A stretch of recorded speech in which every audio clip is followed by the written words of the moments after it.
Hi. Okay, so to start this video, the first question is why is it inappropriate to ask a doctor to write a note to a school about when a child is safe to return after being taken to the ER or doctor for a medical health crisis?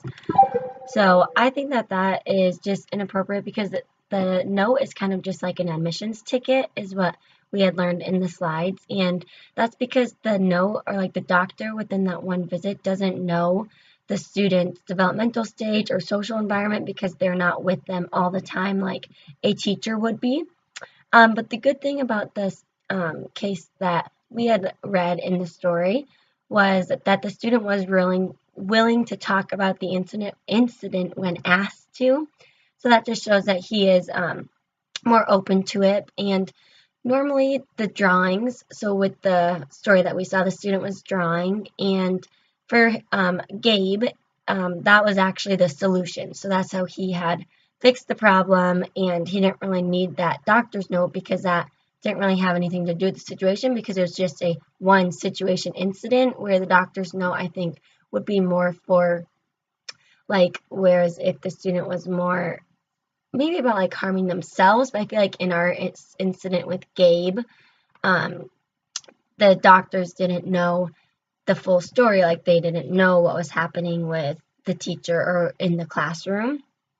In the emergency room, kind of like I said, the emergency room evaluation that they had done was just with that one certain moment of time when no one can predict someone's future or their actions after just meeting them for one time. And something that, to go off of that, I guess, it's kind of like the safe return ticket, but in this situation or this story, the teacher had kind of jumped to conclusions. So I think that that's where they didn't really even need to go to the ER or the doctor that time because it was just that one situation that the teacher didn't even know the whole situation, but made that um, conclusion about Gabe. And then the next question is how would you deal with Tommy with the suicide security blanket if he came back to your class after hospitalizations, and what questions would I have? So to deal with Tommy if he was in my classroom, I think um, first I would kind of get to know the student, whereas the mom wasn't really taking notice in the student or not thinking that anything was wrong.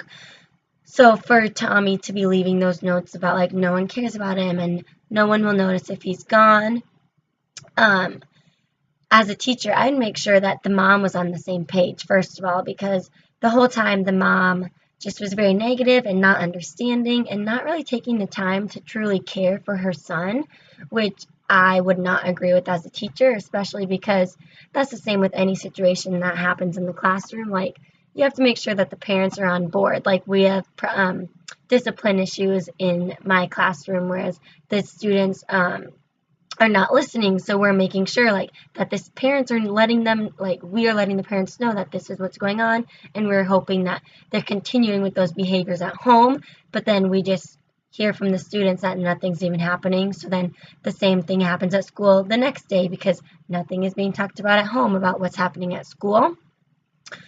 So that's the first thing that I would do as a teacher, is make sure that the mom's on board. And then second is I'd make sure that Tommy is okay being around other students, just because he does have that blanket as his security guard. Um, you just want to make sure that he always feels safe. So when they don't take that blanket away, it's because that's super hard, because in this situation, the same object that's bringing him comfort is also the object that he tried to strangle himself with. So I think that'd be hard. So the kind of question that I would have is like, how do you draw that line? Like, if they're using that object for both items, like what are you supposed to do if they know that that is something that they can use to, in a sense, end their life, because that's what he was trying to do, but it's also the object that he keeps with him to feel safe. To me, that's a little contradicting because I don't know how the same object can do both of those items or both of those things for you. And then the next one is, what article did you read and why did you choose that article, and what connections did you make to the article? So I had chosen the one about the suicide prevention, and kind of, first of all, I chose it because just this morning, one of my friend's cousin actually committed suicide, and that's how I was like, oh my goodness, this article fits perfectly because it's about suicide and just the effects that it has. Um, I'm not really sure how old my friend's cousin was, or if that could relate to something within the school system or school age, but I do know that it's really affecting my friend because she's on the cheer team and she didn't make it to practice just because she really cared about her cousin and loved her, so that her cousin's suicide is having an effect on herself. And then another one, and then that's the connection that I made with the story I read about Tommy, because that one was about suicide also, so I thought that those two would relate hand in hand.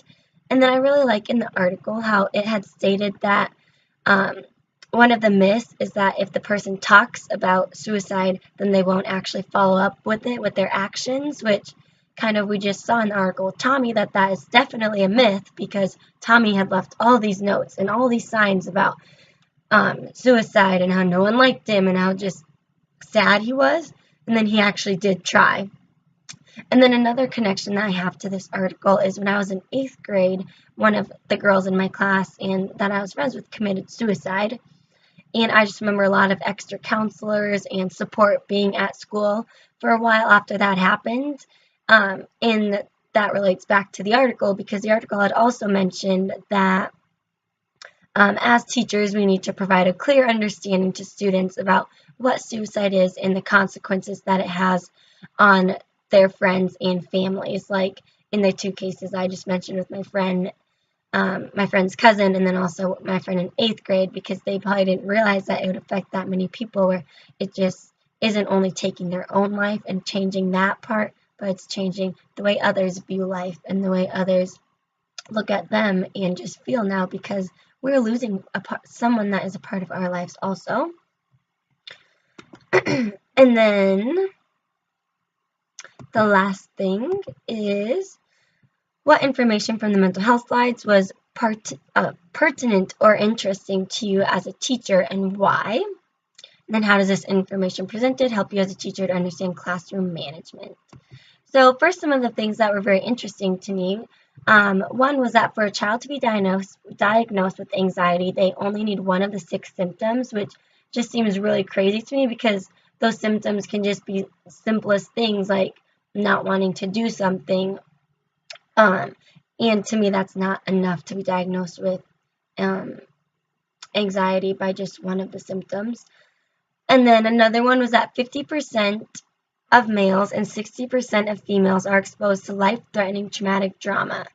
And that just blows my mind, because there's that many. To have those students, or those, doesn't say just students, but like to have 50% of males and 60% of females go through something in their life that would be life-threatening, it's just so sad to me that would be that many people wanting to go through or not wanting to, but unfortunately going through something that has that big of an effect on their life.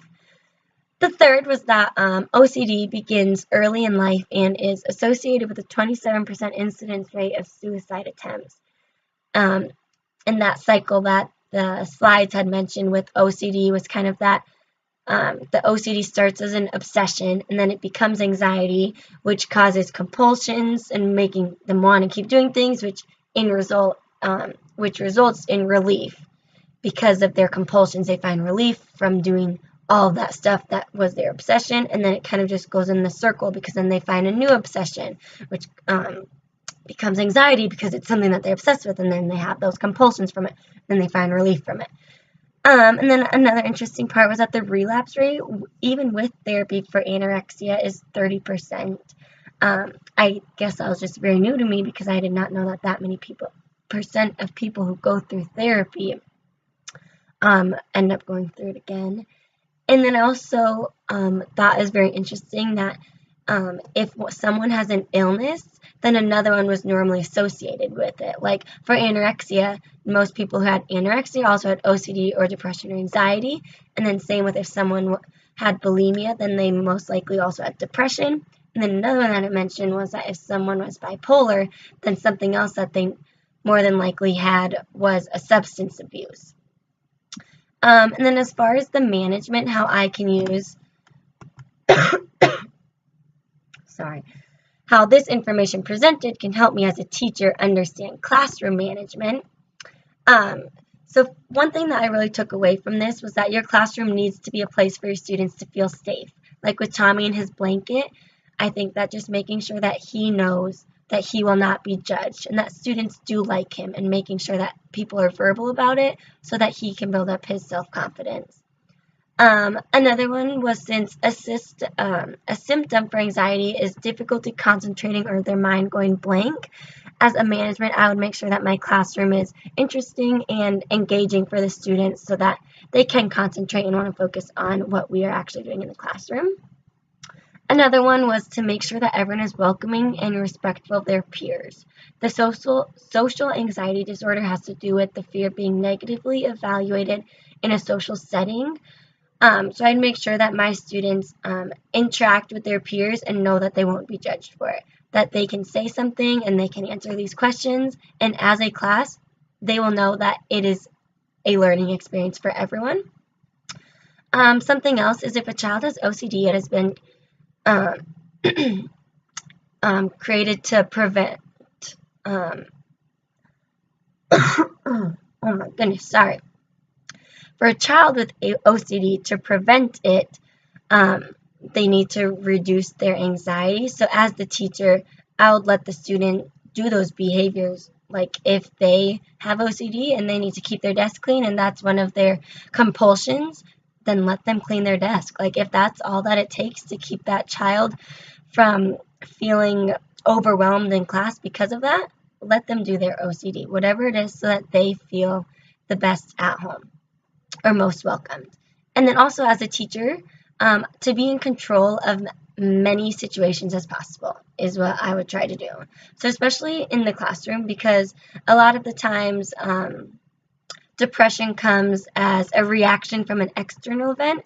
So I just make sure that when my students are talking and interacting, it is always in a positive way so that no one has a chance to get depressed from it. Because if students are being kind and welcoming to one another in everything that they're doing in the classroom, then they should not have to get depressed from it, because those events, those external events that are happening in the class will not be negative. And I just think that that's really important, especially for younger students, that you don't want them to get depressed or really any of these symptoms. I just think mental illness is very common in school these days, and as a teacher, we should do whatever we can to prevent those from occurring.